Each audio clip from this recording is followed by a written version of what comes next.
A very good afternoon to the gathering here, to Reverend Kehoe and his team for this. I think I will call it an auspicious occasion because I don't see anywhere in the country, and I'm talking about India and then I'll go back to other countries, something like this, honestly, in doing something that is so important, clean elections.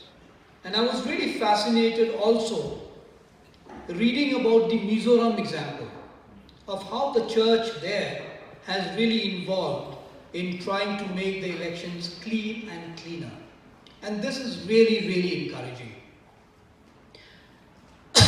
Sorry, my throat is bad. I was traveling and I just left one baggage, I was telling Reverend, and picked up another bag. I had gone to Bangladesh. And Dhaka is so polluted, I have dust allergy. I picked it up there a week back. I traveled back on the 1st, picked up another bag and I'm here now. So I'm trying my best to control my throat and speak to you.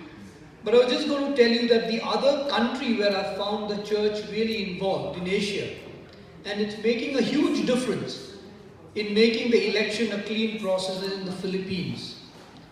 I think Philippines is another good model where the church involved with the election commission, with society, with the voters, with the media, to try and make the elections cleaner.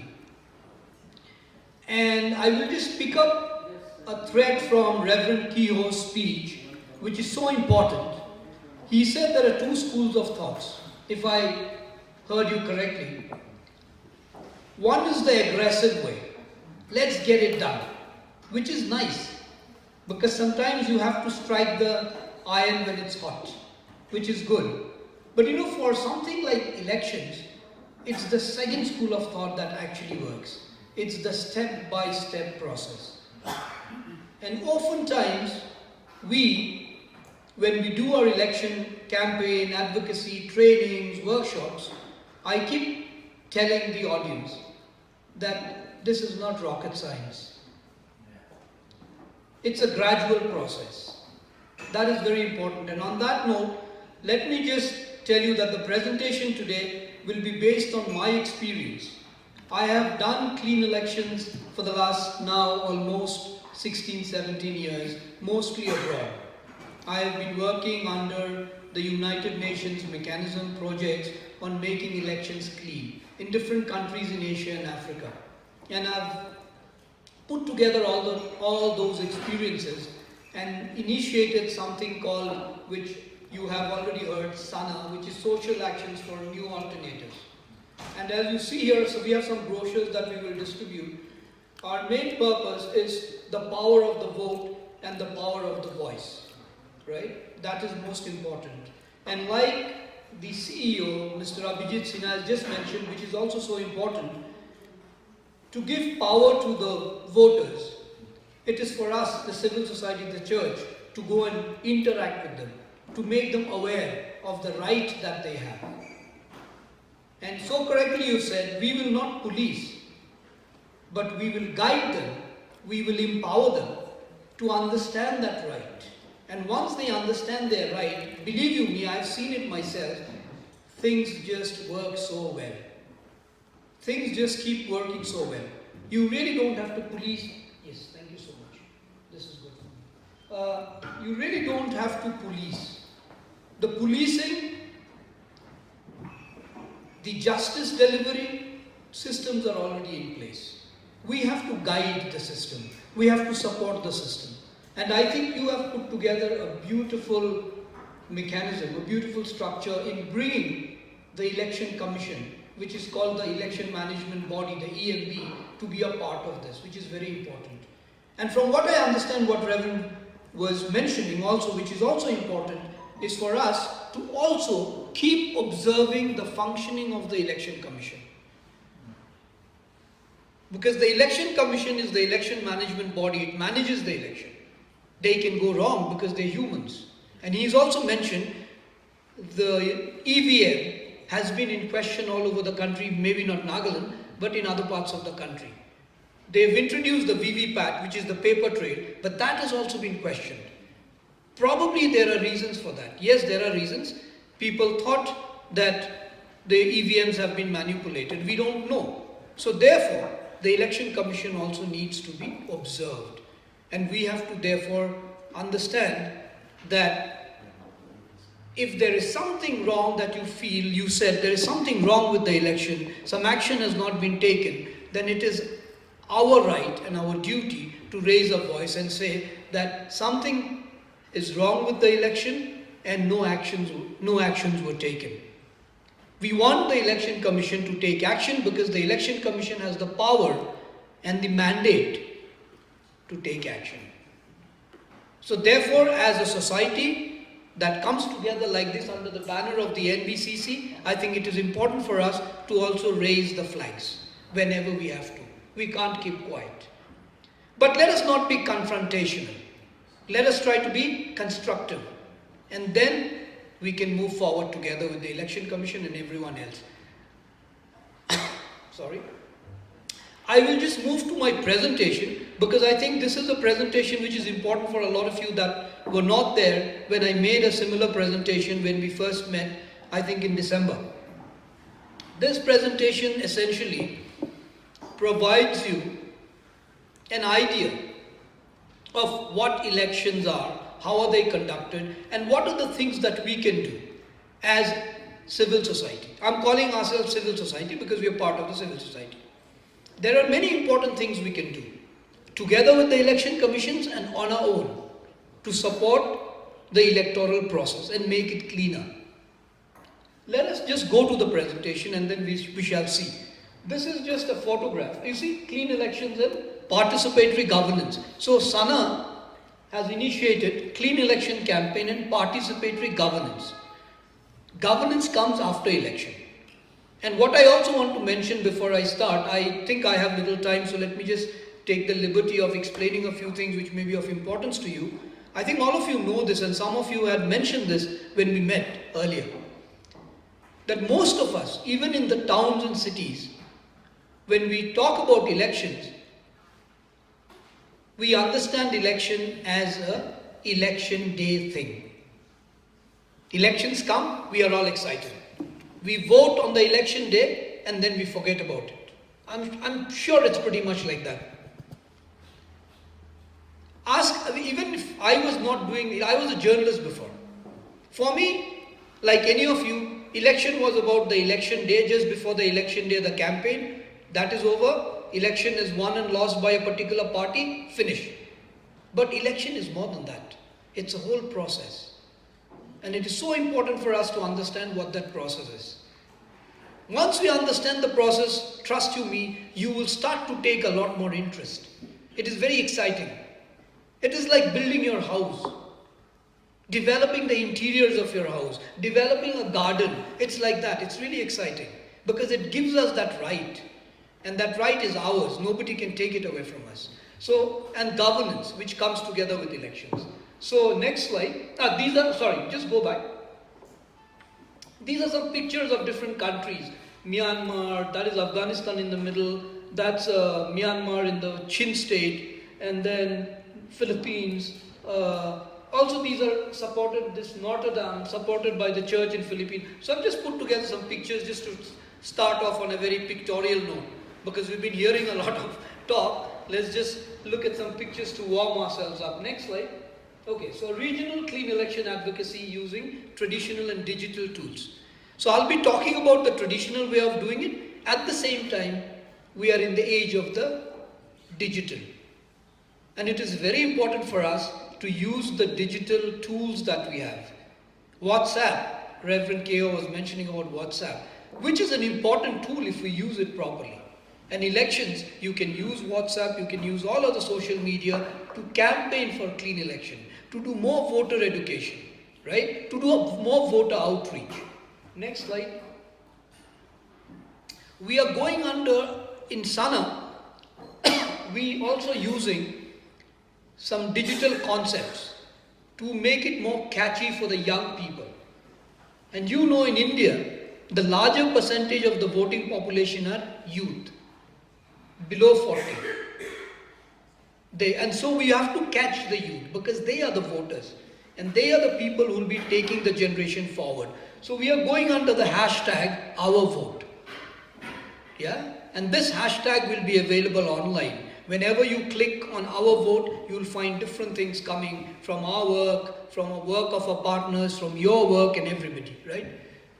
The objective, I will just make you run through what we really want to do, is to meaningfully use traditional and digital tools to do advocacy for clean and credible elections and promote voting as a very important human right.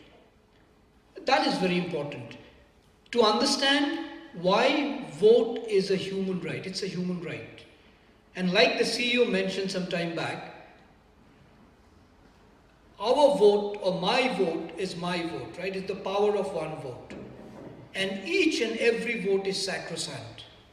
Nobody can influence me to vote this way or that way, and they should not.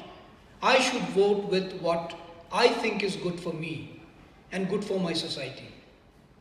Right? My vote is secret. Nobody can tamper with that. But I can be educated by people that understand the system, so that I know I am exercising my vote with a lot of understanding and not randomly. Not getting influenced by the community without understanding the importance of vote, without understanding what is the electoral system. That's very important. I must understand, why am I voting for this party or that party? Why am I voting for this candidate or that candidate? Am I voting out of some pressure? Is somebody paying me to vote for a particular candidate? All these things are so important for me to understand. If I don't understand, then I do not understand the value of this vote, which is my human right. It can be exploited, it can be abused, and I will have no way of getting justice for it, because I have allowed myself to be exploited. Therefore, it is important for us as voters, especially voters that are in the rural areas, especially voters that are marginalized.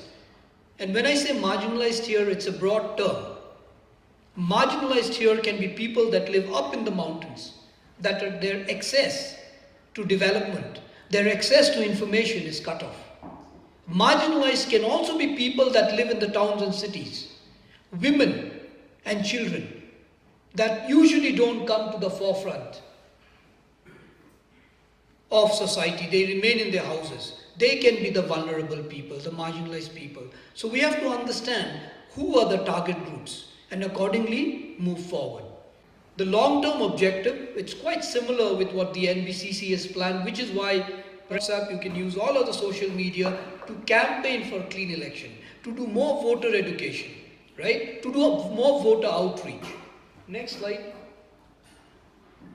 We are going under, in Sana, we also using some digital concepts to make it more catchy for the young people. And you know, in India, the larger percentage of the voting population are youth, below 40. And so we have to catch the youth, because they are the voters and they are the people who will be taking the generation forward. So we are going under the hashtag #OurVote. Yeah? And this hashtag will be available online. Whenever you click on Our Vote, you will find different things coming from our work, from the work of our partners, from your work and everybody, right? The objective, I will just make you run through what we really want to do, is to meaningfully use traditional and digital tools to do advocacy for clean and credible elections and promote voting as a very important human right. That is very important. To understand why vote is a human right. It's a human right. And like the CEO mentioned some time back, our vote or my vote is my vote, right? It's the power of one vote. And each and every vote is sacrosanct. Nobody can influence me to vote this way or that way, and they should not. I should vote with what I think is good for me and good for my society. Right? My vote is secret. Nobody can tamper with that. But I can be educated by people that understand the system, so that I know I am exercising my vote with a lot of understanding and not randomly. not getting influenced by the community without understanding the importance of vote, without understanding what is the electoral system. That's very important.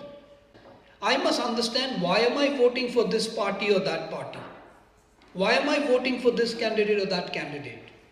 Am I voting out of some pressure? Is somebody paying me to vote for a particular candidate? All these things are so important for me to understand. If I don't understand, then I do not understand the value of this vote, which is my human right. It can be exploited, it can be abused, and I will have no way of getting justice for it, because I have allowed myself to be exploited. Therefore, it is important for us as voters, especially voters that are in the rural areas, especially voters that are marginalized. And when I say marginalized here, it's a broad term. Marginalized here can be people that live up in the mountains, that are their access to development, their access to information is cut off. Marginalized can also be people that live in the towns and cities, women and children that usually don't come to the forefront of society. They remain in their houses. They can be the vulnerable people, the marginalized people. So we have to understand who are the target groups and accordingly move forward. The long-term objective, it's quite similar with what the NBCC has planned, which is why Reverend has called us again, because we seem to be in sync with a lot of things that you're doing. Long-term objective, electoral education. In one line and straightforward, electoral education. Empowering voters by educating them, by making them more aware. And we will gradually see how that can be done. We have a strategy that we have also prepared. Election education in schools. I already, Reverend, mentioned again that in your social science programs, you have introduced clean election chapters, curriculum. That is very important. Early learning is very, very important. I did not learn about election when I was in school. I learned it only when I became an adult. Therefore, a lot of things sometimes are new and I have to do a lot of catching up. But if you learn it from early, then you are already part of the process. You will not fall back. You will always be together with the process. That is very important. It has to be an ongoing program. It's not like he said, you cannot have overnight fixatives, right? You can't fix a thing overnight and say, okay, it's done. That thing is bound to collapse. This has to be an ongoing, long-term program. You know, it's like a jacket, a linen that you wear. You wear it, it's clean, and it's going to get dirty again, then you have to clean it. If you keep wearing the dirty linen, then definitely you'll have problems, you will develop some disease, and it's not going to do very good to people around you. Right? So you have to keep cleaning the system, and therefore it has to be an ongoing process. And the other thing that I keep mentioning here, which is what you all maybe are not doing right now, but I think eventually you'll do, is participatory governance, which is called also good governance, but we use the word participatory governance, where people start participating in the process of governance. That's very important. See, governance, we elect our representative to the assemblies and to the parliament. They are there to make policies for us. But it is us that has to monitor those policies, that has to assess the policies, whether the policies are working properly or not working properly. If they're working properly, then it's good, and we try to encourage the government, our elected representatives, to further those policies. But if they're not working properly, then we have to raise the flag. Why are the policies not working? It is our right to question, because we have voted for these people to be in the parliament or in the assemblies and make a government and provide us the things that we need as citizens in a society. See, here the same thing again I'm saying. The idea is to educate, empowering voters based on various categories here. One is general voters. We'll look at general voters. Then women. It's very important, not in just terms of bringing women just to see that it's there's a gender balance, but women I'll tell you in my experience, even in the developed countries, continue to be the most vulnerable class when it comes to governance and election. For various reasons. And then children. And then marginalized community like I mentioned, and students. Students sometimes are left out. The tendency in our societies are, oh, you're a student, the hierarchy is there, you see. Oh, okay, you can learn about it later. We tend to keep students out, but students have a right. Child's right, or child rights, students' rights, they have to also be brought into the fold. And they have to be made to understand, and they have to feel the ownership. That's very important. Creating a pool of master trainers. So when you do voter education, we'll see later in the strategy, it is very important to have a system in place, to have a structure in place. What we do in Sana, or what I have done all the while, I told you in the last 15 years, is to develop a lot of master trainers. So in each of the countries that I have gone, I have done most of the capacity building workshop I led, we created a pool of master trainers. These master trainers are your people. They will help in training other people, your volunteers, to do the voter education, to do the election observation planning, to do the voter perception survey, Then surveys and volunteers. So together with the master trainers, we are also developing a pool of volunteers in the hundreds or in the thousands. Volunteers that will help you to do your voter education, to do your election observation, And then initiating an election observation. We've already collaborating with the EMPs or the Election Commission. To do these programs, we have to collaborate with the Election Commission for getting access to the information, because the Election Commission has the data in terms of election.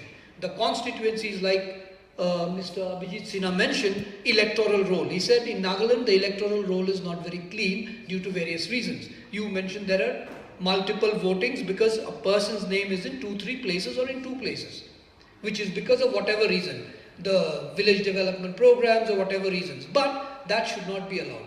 It is one constituency, one vote. One polling station, one vote. That is what our constitution gives us, and we must bring it to that. How do we do it? By structuring a plan together with the Election Commission, right? We've already heard about that. Next slide. Okay, this is just a slide which I've already mentioned before. Look at this. I think you can see this. I don't know how clear this is. This is the election process, and here you see the Parliament, the Assembly, the Election Commission of Nagaland, the courts, the civil society, the NBCC have put over there. Everybody is part of the election process. Everybody. We are all stakeholders in the process. So it is not that the Election Commission will only conduct election and the NBCC will help to do voter education. No. Everybody is a stakeholder here, and we must all interact with each other, even the police and the security agencies. So it's I call it, and generally also it is known as an all-inclusive process. It has to be all-inclusive.